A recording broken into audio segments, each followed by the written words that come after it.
तो जैसा आप लोगों को पता है, अपनी अकोमोडेशन ढूंढ रहा था कुछ दिनों से। फाइनली मुझे अकोमोडेशन मिल गई है। यहाँ के मुकाबले में बहुत अच्छी जगह है, उसका पूरा डिटेल रिव्यू दूंगा। कोशिश करूँगा कि वो सारी चीज़ें जो पाकिस्तान से या किसी भी मुल्क से आप यूके मूव कर रहे हैं, जो कि आप नहीं नोट कर पाते वहाँ रहते हुए, थोड़े से मैं आपको हैक्स बताऊंगा कि आपने किस तरह प्रॉपर्टी डीलर से बात करनी है, या अगर आप डायरेक्टली लैंडलॉर्ड से बात करें तो आपने क्या चीज़ें पूछनी है, क्या चीज़ें नोटिस करनी है, ताकि आपको अच्छी जगह मिले और आप जो आपकी अकोमोडेशन है उसमें आपको वो वाले मसले ना देखने पड़े जो मुझे फ़ील हुए। मेरा कुछ सामान इस घर में रह गया था, तो मैं बस वो सामान लेने के लिए आया था और सोचा कि मैं आप लोगों को इस घर का थोड़ा सा टूर भी करवा दूँ जाने से पहले, और दिखा दूँ कि क्या चीज़ें मैंने मिस की थी जो कि मुझे यहाँ आने के बाद प्रॉब्लम फील हुई थी। सबसे पहले तो this is my room. Double covered बहुत अच्छी थी, the view was very okay. लेकिन यहाँ पे क्योंकि बिल्कुल सामने आप देखेंगे यहाँ पे मेन रोड है और हर टाइम यहाँ पे ट्रैफिक गुजर रही है। अगर आप थोड़ी सी देर के लिए भी खिड़की खोल लो तो काफ़ी ज़्यादा आवाज़ आती है, क्योंकि पास हॉस्पिटल भी है तो सायरन की आवाज़ बहुत ज़्यादा आती है।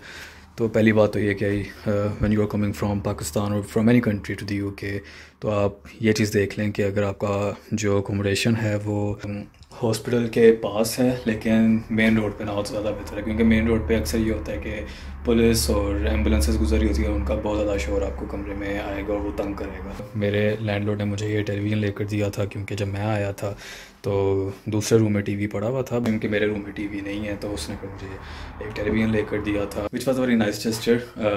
लेकिन बहुत ऐसी चीज़ें हैं जो कि यहाँ पे मुझे अगर मसला ना दे रही होती तो मैं यहाँ पे स्टे करना ज़्यादा प्रेफर करता। फॉर एग्जांपल अगर यहाँ पे शोर ना होता, मैं ज़्यादा प्रेफर करता कि यहाँ पे स्टे करूँ, क्योंकि यहाँ पे कमरा अच्छा है, कबर्ड अच्छी है, कमरा थोड़ा खुला है। पैसे थोड़े से ज़्यादा हैं लेकिन कमरा क्योंकि आपका जब अच्छा हो, आपको एनवायरनमेंट अच्छा मिल रहा हो, you don't really worry that much about the money. Let's go to the kitchen, और मैं किचन में दिखाता हूँ कि किचन कैसा था और वहाँ पे मुझे क्या इशू फील हुआ जो कि मुझे था। So here is the kitchen. यहाँ पे सबसे पहले तो ये इशू था कि जो फ्रिज थी उसके अंदर इतनी साफ़ नहीं थी, जिसकी वजह से मुझे आके इसको थोड़ा सा खुद भी क्लीन करना पड़ा और मुझे अपनी चीज़ें यहाँ पर रखनी पड़ी थी। अगर आपने कुछ चूल्हे पे कुछ बनाना है तो चूल्हा अभी तो बहुत ज़्यादा ये साफ़ लग रहा है, ये गंद आई एम नॉट श्योर, पिछले 2 दिन से मैं यहाँ पे नहीं हूँ तो गंद अभी पड़ा हुआ, लेकिन I usually preferred using this stove. और जब मैं आया था यहाँ पे बहुत ज़्यादा गंद था। और इसी तरह ही अवन का हाल देख लें, अवन भी इट्स नॉट वेरी न्यू, अंदर से भी थोड़ा सा गंदा है, won't dare opening it again. और जब मैं यहाँ पे आया था तो उसके बाद यहाँ पे थोड़ा सा पानी का भी इशू हुआ था, ये ड्रेन ख़राब हो गया था। यहाँ पे जो डस्टबिन पड़ी हुई थी वो मैंने उठा कर यहाँ पर रख दी। तो ये छोटे छोटे इशूज़ हैं जो कि आप कॉल पे पूछ सकते हैं उन लैंडलॉर्ड से, उसको वीडियो तस्वीरें बनाने का कह सकते हैं, फ्रिज के अंदर से, ओवन के अंदर से और वॉशिंग मशीन के अंदर से कहाँ पड़ी हुई हैं। Let's go to the washroom now. Washroom was kind of okay, लेकिन आफ्टर एवरी फ्यू डेज़ इसका ये पाइप लीक करता था। इसके नीचे बिल्कुल किचन है, तो यहाँ से जब वो लीक करता था तो वो भागता वो ऊपर आता था, फिर 1 से 2 दिन के लिए ये भी शॉवर भी बंद कर देता था। लेकिन मैं फिर भी रात को सोने से पहले नहा लेता था जब सब सो रहे होते हैं, ताकि अगर वो लीक करना भी हो, नीचे पानी अगर जाना भी है तो लैंडलॉर्ड को पता ना चले।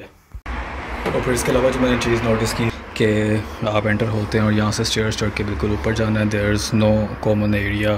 थोड़ा सा गंद यहाँ पे भी है, यहाँ पे पीछे गार्डन भी है, तो लैंडलॉर्ड ने अपने पास रखा हुआ है। तो ये सारी चीज़ें आप यहाँ आने से पहले पूछते हैं लैंडलॉर्ड से कि गार्डन एरिया है या नहीं है, कॉमन एरिया है या नहीं है, किचन कैसा है, वॉशरूम कैसा है, कोई इशूज़ तो नहीं है उसमें। और आपका जो घर है वो मेन रोड के बजाय अगर किसी गली में ज़्यादा बेहतर है।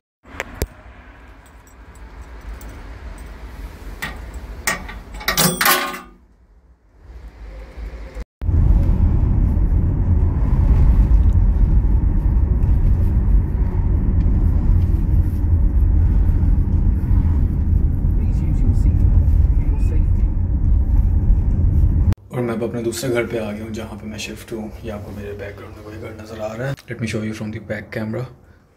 दीज आर दिस चेयर, यहाँ से ऊपर जाकर बिल्कुल सामने वाला मेरा कमरा है। This is the kitchen. और यहाँ की मुझे अच्छी बात ये लगी है कि इट्स क्लीन। यहाँ पे पीछे गार्डन भी है जो कि अभी नया बना रही है। यहाँ पे जो लैंडलॉर्ड हैं उनको गार्डनिंग का शौक़ है। तंदूर बन रहा है पीछे, ये इस साइड पे तंदूर बन रहा है, और ये जो साथ बन रहा है ये बारबेक्यू करने के लिए ग्रिल बनाई जा रही है। पीछे अगर देखें तो ये पूरा गार्डन बना हुआ है, यहाँ पे डिफरेंट सब्जियां, पालक, मेथी, टमाटर और भी डिफरेंट तरह की सब्जियां लगी हुई हैं, विच इज़ रियली गुड। और इसके अलावा यहाँ पे देखें तो दिस इज़ वेरी क्लीन। ये पीछे जाने का रास्ता है, यहाँ पे पीछे कपड़े भी लटका सकते हैं। ये वो रूम है जहाँ पे लैंडलॉर्ड खुद रहती हैं। Let's go upstairs.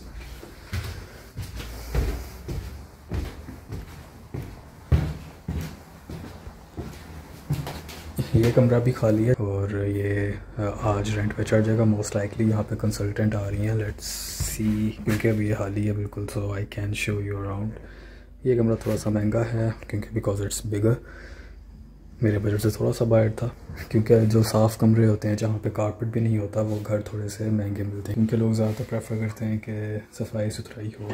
I won't show you my room क्योंकि अभी मैं शिफ्ट हूँ, मैंने सामान अभी सारा ज़मीन पे रखा हुआ है, कुछ भी बेड पे पड़ा हुआ है। तो विद इन फ्यू डेज़ में भी, और जब मैं यहाँ से मूव आउट कर रहा हूँ तब मैं अपना कमरा दिखाऊंगा। इट्स नॉट दैट बिग, थोड़ा छोटा है इससे, लेकिन मेरे बजट में वो था तो इसलिए मैंने उसको प्रेफर किया। इट्स पीसफुल, गली सामने है और वैसे भी इतना रश नहीं है गली में, and I am at the back side of the home, तो यहाँ पे थोड़ा सा पीसफुल भी है, तो मेरी रिक्वायरमेंट के अकॉर्डिंग था, तो इसलिए I prefer this room. Big size covered है, I have got private fridge, पीछे से गार्डन का व्यू है, इट्स वेरी नाइस। ये बिल्कुल सामने जो है ये वॉशरूम है।